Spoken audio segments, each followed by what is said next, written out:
Hey everyone, welcome to the Eat to Win show where sports nutrition meets peak performance. Get ready for expert insights, real stories, and tips to help you win with every meal. Let's dive in.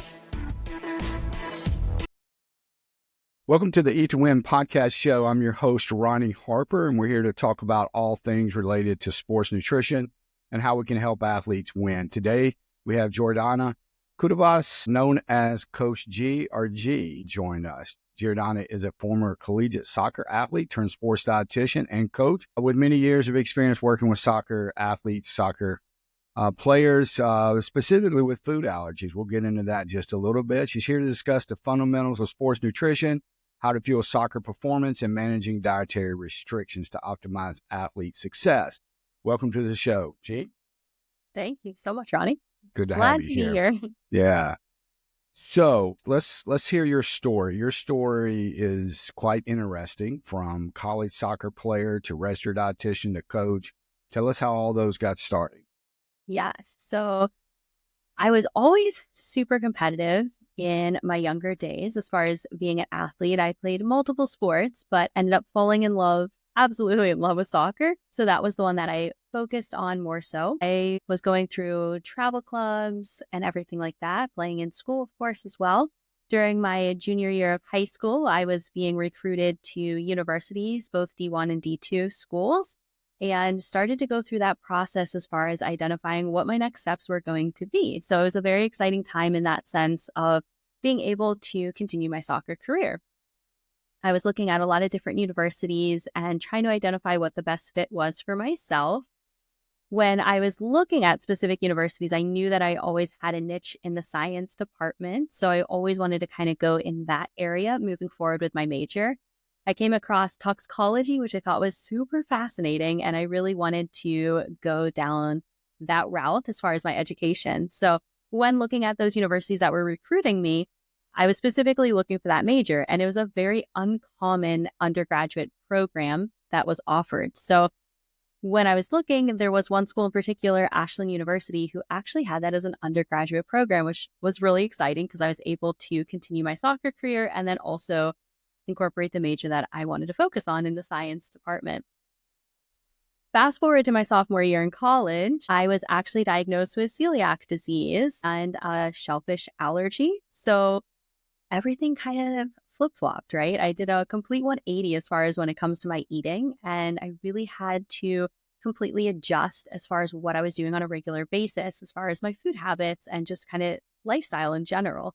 So it was a very interesting time and a very important learning experience for myself to identify how I could allow myself to be healthy again. Prior to my diagnosis, I was sick for roughly 8 years, trying to figure out and navigate what was going on, going to doctors after doctors. So it was a blessing in disguise receiving that diagnosis, in the sense of finally identifying how I can actually help myself and allow myself to feel the best that I can.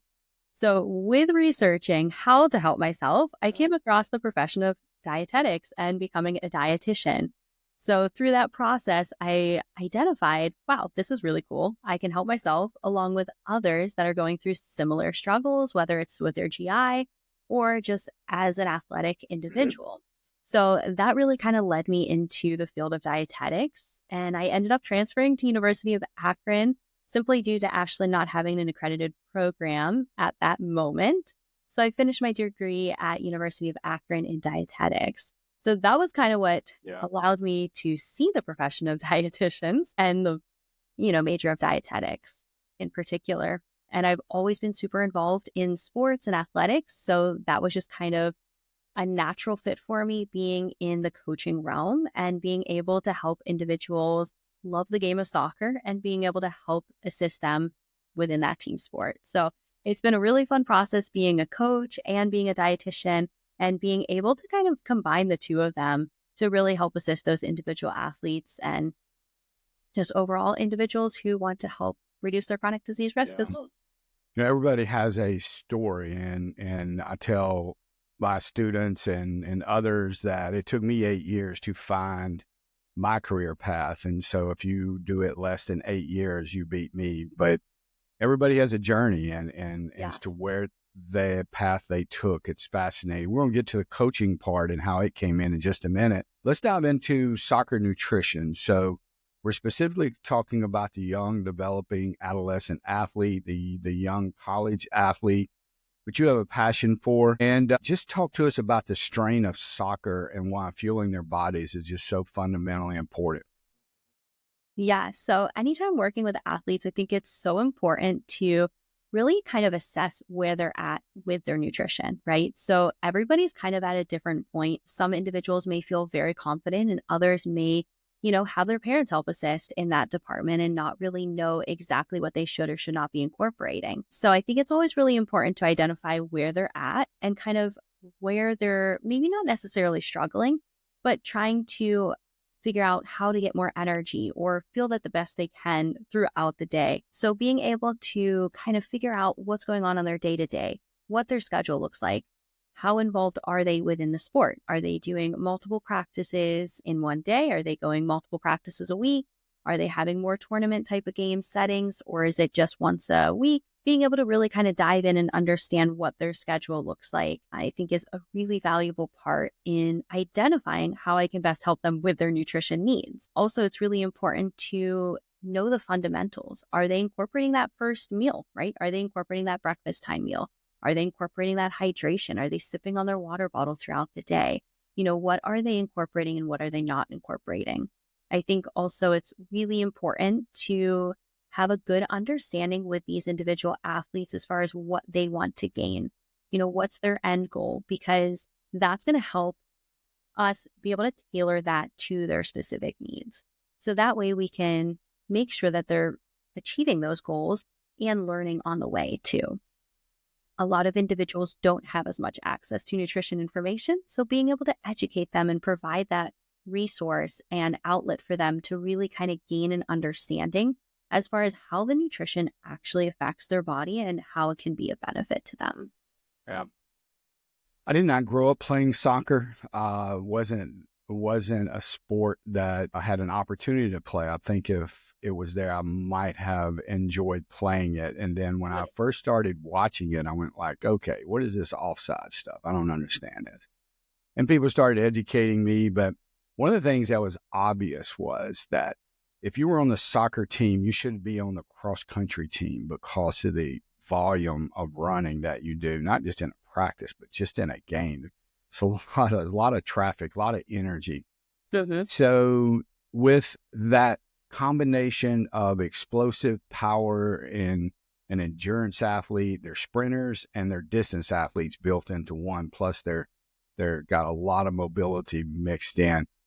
Their unique performance needs are different than most athletes, correct? Yes. So their demands are a little bit different in the sense of they're doing a lot when they're out on the field. And it really depends on the position that they play too. Right, yeah. So, they could be a center mid where they're doing more explosive, quick agility, whereas you're looking at the outside midfielders and they are just endurance runners. So there are differences when it comes to the positions. And that's why it's such an individualized approach when it comes to the nutrition in particular, because based on what position they're playing, they may need different needs. And ultimately, we want to make sure that it's the best fit for them and where they're playing. We may not have the same nutritional needs as the goalie, right? For example, they're not moving as much, whereas the outside midfielders are nonstop moving. So we can see quite a difference when it comes to assessing their needs that they're currently incorporating and then identifying how we can allow the most energy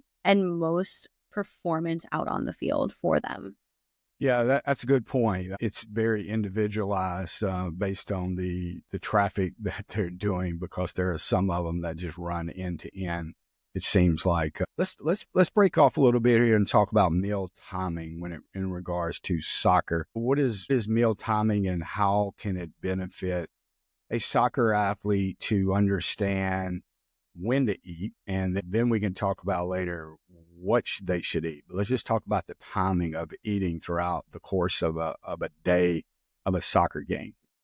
Yeah, so meal timing is a really valuable part of understanding our nutrition, because that's going to really help assist us with feeling the best and giving us the most energy when we need it. And then also allowing ourselves, our body, to help repair our muscles and rebuild and reduce that soreness, especially after those long training days or maybe a tournament weekend. So being able to kind of look at the meal timing is really, really helpful for these individual athletes. I think there's a lot going on in their day to day, right? Especially in the high school athletes, they're in the classroom majority of the day. So they have a little bit less of availability. Whereas college athletes, they have varying schedules. So they have the capability of maybe incorporating a meal here or there and breaking that throughout their day compared to those high school individual athletes. So overall, I would say being able to incorporate those balanced meals more often throughout the day is really key, and making sure that those meals are really well balanced. So that way they're getting so many great nutrients on their plate. When we're looking at specifically when to incorporate certain meals and when not to, we want to try to incorporate a little bit more of a well-balanced meal further out. So like 3 to 4 hours, for example, prior to that game or practice time. And then as we start to get a little bit closer, we find that we want to incorporate a little bit more carbohydrate-based meal. So that way, or snack more specifically, so that way we get that quick energy boost right before that game or even practice. And then same thing kind of plays a role during that halftime as well. Depending on our position, right, and how much play time we are receiving, we may need a little bit of an extra boost as well. So being able to incorporate another great carbohydrate source can be a great benefit to us. So that way we're able to continue that sustained energy or even see an additional boost of energy. And that can lead us to doing better than the competition because now we're fueling properly and we have that extra edge. There's a lot of moving parts when you're trying to consume the quality and quantity of calories that are needed to burn the fuel of a soccer athlete. So we haven't even touched on the breakfast or the morning, and we won't really get into that today. But so far you mentioned pregame meal, then you have the fueling right before a game, then you have halftime, then you have post-recovery. Those are 4 fundamental fueling opportunities for a soccer. If they just miss 1 or 2 of those opportunities, it could be detrimental in their energy level, correct? Yes, we definitely can see a drop in our energy. We can see a drop in our recovery as well, depending if we don't incorporate that post-recovery meal or snack. So we can see differences with how our body reacts. And when those individual athletes are properly fueling, it's amazing to see how much better they actually feel and what a difference it makes. When we're kind of running on low energy, we don't necessarily notice the difference as much because that's kind of our normal. But when we start to properly fuel and incorporate those proper, key ingredients and, proteins, carbs, making sure that we're balancing those appropriately and incorporating a certain amount whenever we need to be doing that, whether it's a game meal or a post-game meal, we want to make sure that we're doing that because we can see that significant difference. And I've seen athletes recognize those differences as far as how they're feeling and mentioning, wow, this made such a difference when I was able to have even as simple as a granola bar before that practice time. They could notice that difference of how much better they felt and how much more energy they were able to put into that practice, which at the end of the day is so important for that individual athlete because now they're furthering their sport career in that sense because they're going to look better than the other players because they're able to give it their all. And from a coaching standpoint, it's fantastic to see that because now you see their burst of energy. Now you can see a little bit more, within their agility. Maybe they're going a little bit further than the other players, or they're staying a little bit more consistent because in the soccer world and among other sports, of course, as well, when we start to get tired, our skills may lack, right? We have to really focus a little bit more. So if we're able to not get as tired as quickly, our skill set continues to maintain that high standard and we tend to do really well and we're able to beat those other players out there. So it really does make a difference when we are prioritizing that. And it's really cool to see when those athletes recognize the difference with how they're feeling as well. Great stuff. And we could go deep dives into all of those meal timing opportunities, and we will. We'll have you back on as a guest, and we'll do a deeper dive into the meal timing aspect. We got a lot to talk about. Hey, stay with us as we take a short break to thank our sponsors. You're listening to the Eat to Win podcast with your host, Ronnie Harper.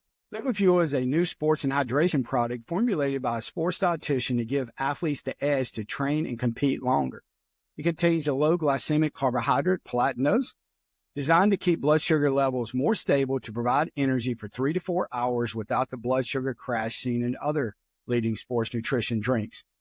Its unique 4-part electrolyte formula includes 50% of your daily magnesium need to optimize muscle function. Liquid Fuel is naturally sweetened along with no artificial ingredients or colors. Currently being used by high school, collegiate, and professional teams, Liquid Fuel allows you to live the life with confidence knowing you're properly fueling your body. Visit drinkliquidfuel.com and use the code MSD10 in order to get 10% off of your order. Welcome back to the Eat to Win podcast. We're talking with Coach G about soccer performance and the fundamentals of sports nutrition. Let's jump back in. So, Giordana, you told us your story of coming from a college soccer athlete, and then you had an issue with an allergen, which then led you down the path of a sports dietitian. Tie in the role of a coach. Where did that come into play? Because you also coach soccer, right? Yes, I do. I have been coaching soccer for about past 8 years. I just recently took a pause, so I'm not currently coaching a team at this current moment, but definitely wanting to get right back into it. It's always been a passion of mine, just being around the game of soccer. And I think it's really rewarding being able to give back to the sport on the other side. And I think that's a really cool part. I think it's also really encouraging as a female athlete, being able to be a female coach, being able to show these individual girls they can do things after the sport ends. Like they can still be part of their favorite thing. And I think that's a really cool thing to be able to show these individual athletes. I know I've mainly worked in more of like the youth environment, so like U14 or under, and being able to see these individual female athletes seeing me as a female coach and saying, hey, I could be a coach one day too. It's so rewarding in that sense because the sport doesn't end. And I think that's so cool because there's a lot of different areas that you can get involved in within the soccer world and any athletics, of course, and any sport. But being able to see that firsthand and have that exposure, I think is really wonderful because I know for myself growing up in the competitive soccer world, I did not have that female coach atmosphere. I didn't get it until my college years, and she was the assistant coach. So it's really cool to be able to have that exposure and being able to have that bond with those individual athletes and just knowing that they have something after the sport that they can get involved in to continue the love of the game. Yeah. So you've seen soccer at different levels, college, young adolescent, and you've seen it from the eyes of a coach and you see it through the eyes of a sports dietitian. What's the biggest gap or biggest gaps in nutrition knowledge among soccer athletes? What do you think? What do you think they're missing the most? So I think the biggest things that I noticed personally, because I have coached at the high school level for a year, I've coached the youth travel teams as well. And then, of course, being a collegiate player at Ashland University, it is interesting to see the gaps per se, because what's happening is a lot of times, especially in the very young ages, right, we're able to focus on hydration. We get a lot of water breaks, right? Coaches are always like, okay, go get water, go get water. That's always really emphasized. But as we continue to age and get more competitive, we tend to see those water breaks lessening, which is a really important part of our nutrition, right? And hydration is a huge aspect of that. So we don't want to necessarily lessen those water breaks, right? We can make them quicker, for example, but we still need to be able to allow that. So I think the understanding as far as just what's going to benefit the individual athletes the most, I think is a really important thing for those coaches and athletes to have. And then also the communication. I think it's really valuable when the coaches are able to communicate with the individual athletes and let them know, hey, this is going to be a really important game. Let's make sure we're sipping on our water bottle throughout the day, right? We don't want to start drinking 20 minutes before our game. That's not going to provide us the most hydration. You know, being able to let them know we are going to be traveling for a tournament this weekend. We're going to go out to eat, for example, setting them up for success and going to a restaurant where they're able to get all the proper nutrients. If there's individuals on the team that do have food allergies, accommodating them, allowing them to also eat at the restaurant so they're able to be properly nourished. Being able to have that general understanding and communication between the coach and the athletes, I think is extremely valuable. And then lastly, I think another big part of it is the allowance of it. There's so many times where I've come to, set up my cones and get ready for practices, and the athletes are coming and they're coming from other commitments. They're coming maybe from the classroom. Right. They don't have the availability to incorporate a snack or have it available. So now they're coming into practice sessions or even games sometimes with low energy starting. And that becomes really hard to perform at their highest level. So almost having the understanding, the allowance, and the communication to say, hey, if you need a snack, go ahead and grab one real quick while we're starting to warm up. I'm going to allow you to have a moment to incorporate that granola bar, whatever it may be. Right. That way you have that energy. And then also letting them know it's okay to incorporate something during halftime. Put something in your bag, whether it's goldfish, whether it's pretzels, whatever you need to incorporate to get that burst of energy, having that allowance, because I know a lot of coaches, they don't allow the individual athletes to eat during halftime when they may need an extra boost of energy. So being able to kind of have that allowance is such a huge deal, and it makes those athletes feel way more comfortable, and they're able to perform at their highest level for the coaches along with the rest of their team. Yeah, I know you've got a big list of gaps because you see it from all angles, from hydration to communication to allowances, and we could really go on and on. There's a lot of assumptions that are made when it comes to fueling, specifically in the soccer setting. But very good, yes. So as we sort of wrap this up and start coming to a close, let's just talk about some advice that you would give young athletes who are listening, who are saying, yes, I want to put nutrition, I need to do more. If you could just say, this is the one thing, if you could start doing this one thing, there's other things to work on, but what's that one thing you would give their advice to start doing? So it's a very good question. I don't know if I can answer that very specific. However, I will say this, when we're looking at our individual needs, if we find that we're maybe skipping breakfast, or we are not having maybe a snack before that practice time, and we know there's a huge gap within maybe when we had lunch and then until that practice time. So we know that there's a big time space before when we're having those meals.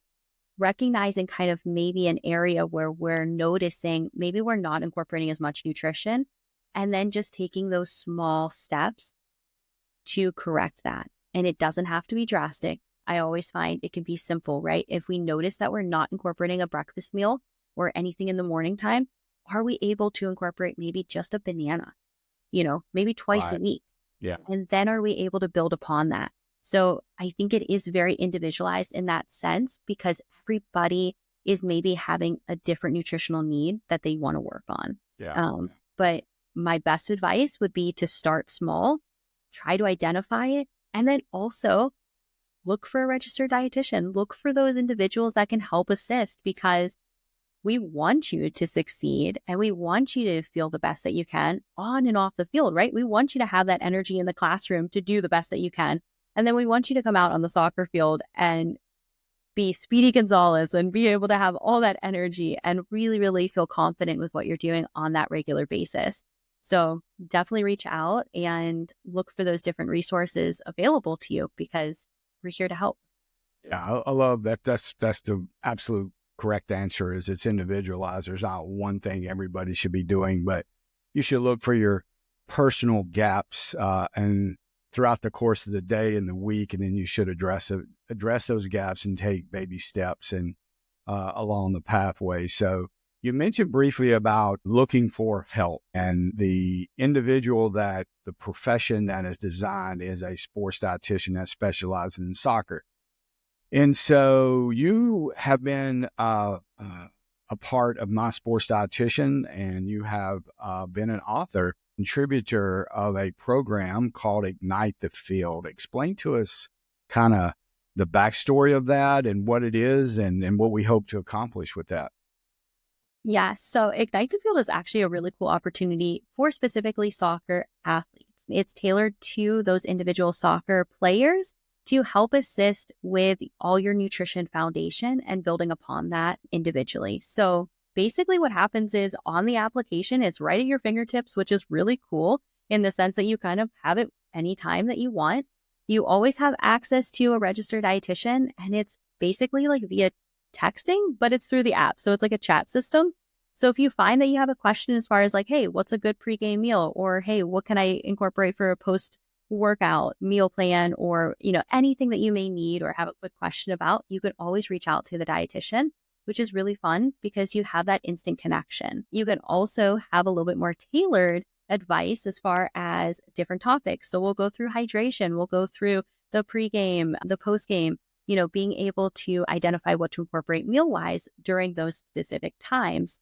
We have different goals that you can work through. So that way you can hear different videos and information, and then you can provide what you're doing. And then the dietitian actually helps assist with maybe tailoring it to have you gain even more energy, or recognizing and letting you know, hey, you're doing fantastic. Keep up all the great work. Let's keep that consistency going. So that way you can maintain that, feeling the best and having the most energy possible.